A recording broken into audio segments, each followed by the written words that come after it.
Hello, my name is Christine Cooper and I'm the Manager of Public Programs at the York County History Center. Last week, we took a look at a gown from our collection. This week, we're going to get a little bit further into the construction of the gown because I'm going to show you the stitches that were used to create it. Then demonstrate those stitches so that you can practice and maybe make something of your own. Let's get started. First, let's take a look at the tools we'll need. Of course we will need thread. When you choose a thread, take into consideration the type of fabric you're using. Typically, linen thread was used on linen fabrics, cotton thread on cotton fabrics, and silk thread with silk fabrics. These come in various colors and even weights, so keep that in mind. The next choice you'll need to make is which needle to use. To decide, take two things into consideration. First, your fabric. Is it a fine fabric? Because then you're going to need a fine needle. And personal preference. I prefer a shorter needle and typically use a size 9. We're also going to need scissors to cut those threads and pins to hold our fabric securely in place while we sew. Some optional but helpful tools are a thimble to protect your fingers as you push the needle through the fabric. Beeswax is really useful if you're using natural threads to help prevent knotting, especially for linen and silk. A seam gauge to keep your seams even with the edge of the fabric. This is called the seam allowance. And a seam ripper, because everyone makes mistakes, and sometimes we must all rip what we sew. The first stitch we'll learn is the running stitch. You can see the running stitch used here to secure the hem of the gown. It's these long, straight stitches. This is the simplest stitch, and often the first stitch taught to children who are learning to sew. First, secure the pieces of fabric that you're sewing together with the straight pins.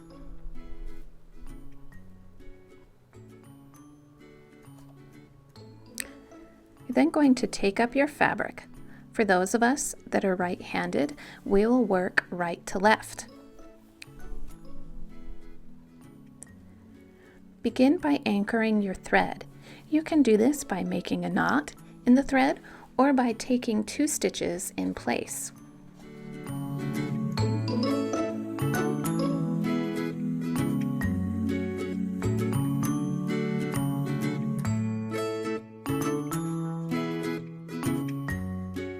Fabric is made of threads woven horizontally and vertically. Stitch lengths are often counted by these threads. Insert your needle down through the fabric, and then back up about 3 to 4 threads away. When you insert your needle down through the fabric, don't push it the whole way through. Bring it back up about 3 to 4 threads from where the needle entered. You can then push it back down, bring it back up 3 to 4 threads away from where you entered the fabric. This way we can take several stitches at once by weaving our needle in and out, picking up small bites each time. Your stitches should run in a straight line, parallel with the edge, and they should also be done in a fluid motion. Both of these will take practice, and that's okay.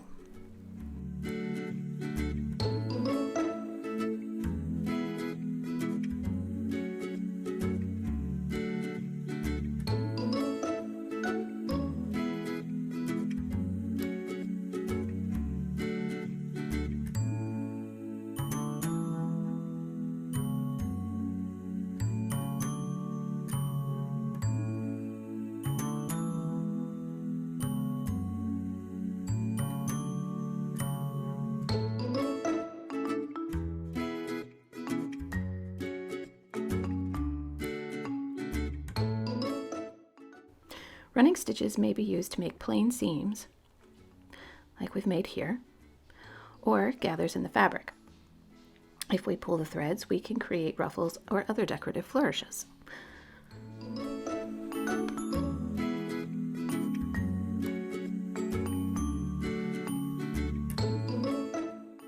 Another useful way to use the running stitch is by making large running stitches.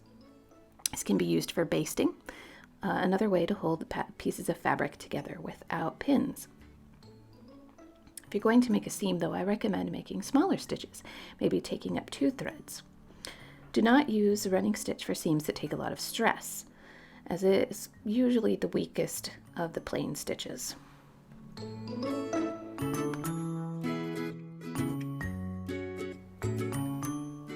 The next stitch we'll learn is the back stitch. You can see it used here where the sleeve attaches to the bodice. It's a very strong stitch and useful in seams that will take a lot of stress and tension.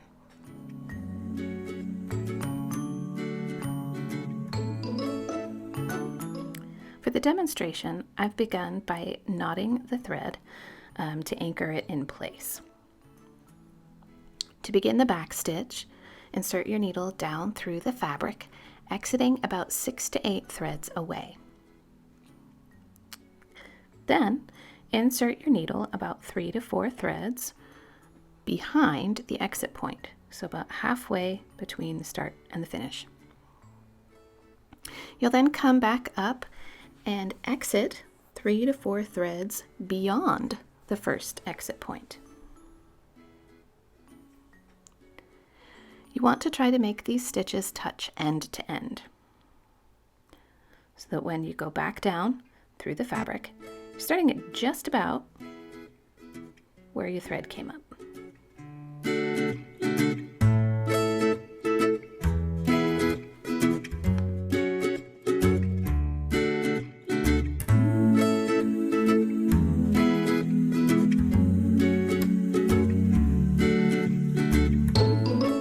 The back stitch is considered the strongest of the plain stitches, so though it does take a little longer, you get the benefit of additional strength.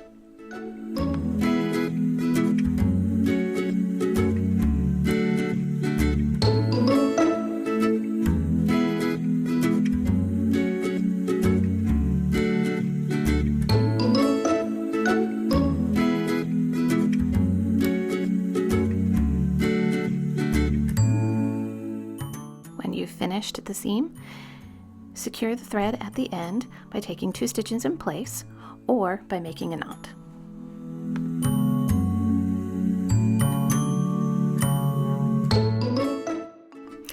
Here on one of the skirt seams you can see 2 stitches used.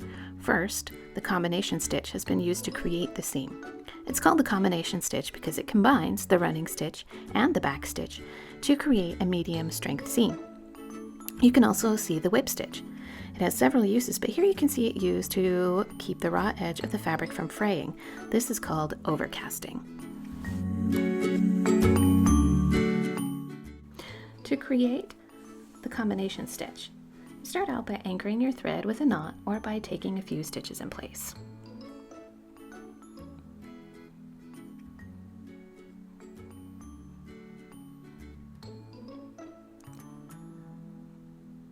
Then you're going to begin by making running stitches about a needle's length, meaning however many you prefer to take at once.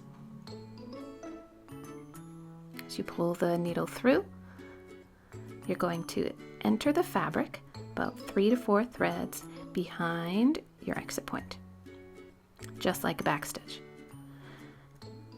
Bring your needle back up 3 to 4 threads beyond where your thread is coming out, and then just go right into those running stitches.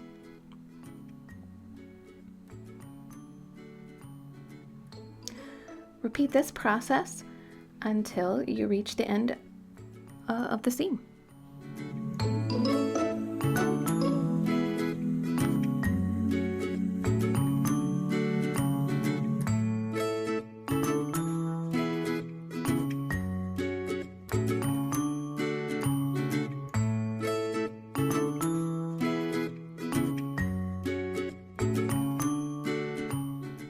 To overcast the raw edge of the fabric, knot your needle or take a few stitches in place and come up from the bottom of the fabric.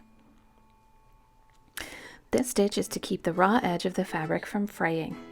Draw the needle out and whip around to the back side of the fabric, moving a little ways up along the edge. Then repeat those steps. Come up from the bottom, whip around the back, and enter the fabric several threads away from the edge.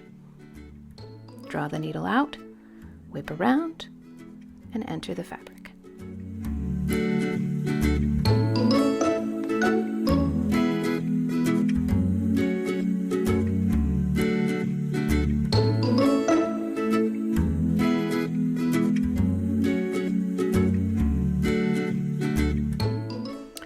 stitches have also been used in this garment to attach the skirt to the bodice. These whip stitches are not as deep as the overcasting we've done for raw edges. They're also done much closer together. To use whip stitching in this manner, we need to work with folds of the fabric. Here you can see the skirt fabric folded over and sewn to the drawstring casing of the bodice. Here we have 2 pieces of fabric. Each have been folded so that we can practice the method used for attaching the skirt. Secure the pieces with pins. Then we anchor our thread with a knot or by stitching in place. This technique is similar to overcasting in that we begin from the bottom of the fabric. We then continue the stitch by whipping around to the underside of the fabric, though our stitches are not as deep and they're much closer together.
These small, tight stitches add the strength needed to support the weight of the skirt on the bodice. And when we open the seam up, we'll be able to see small, straight stitches on the outside of the fabric that won't be distracting to the eye.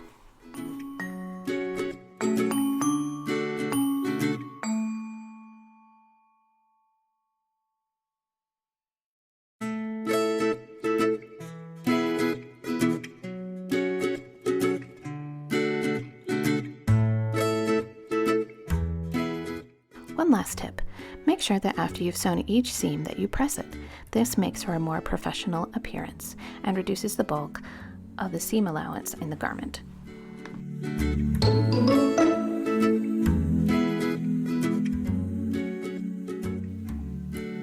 Of course, this isn't a comprehensive list of historic stitches. There are plenty of books and even other YouTube channels that you can look into and investigate to find more information and even more detailed instruction. Some of the information out there is really wonderful, and I encourage you to take a look. I personally find hand sewing very soothing. It's one of my stress relievers, and I love seeing what my hands can create. Throughout this series of videos, we're going to take a look at how I made the pattern, how I took the pattern from the gown that you saw in the last video. I'll show you the materials that I'll be using, and I'll show you some resources for historically accurate fabrics and notions, if you're so inclined to make historic accuracy a goal. And then we'll get into construction, putting everything together. I'll even be sharing some resources for patterns if you're not ready to make your own, where you can find a good starting point. So follow along with us, and we're going to have lots of fun.